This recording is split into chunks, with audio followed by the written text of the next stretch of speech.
The pressure's being kept on Bolivia's authorities to look again at the disputed results of Sunday's presidential election. They gave a first-round victory to President Evo Morales, who's seeking an unprecedented fourth term in power. But there are doubts about the process.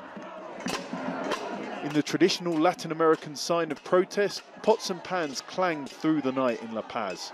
During the day, roadblocks, street protests in the central city of Cochabamba, and an ongoing strike in the commercial capital, Santa Cruz. And amidst it all, international attempts to resolve things. The UN's weighed in, saying it supports an audit of the vote conducted by the Organization of American States. The Bolivian Electoral Tribunal has agreed to that too. It would give a binding result. We fully support that audit, and we are at the disposal of the Organization of American States if they will need any kind of expertise that we can provide. I appeal at the same time to both government and opposition to keep the maximum restraint, and I hope that this initiative will hopefully lead to a positive conclusion.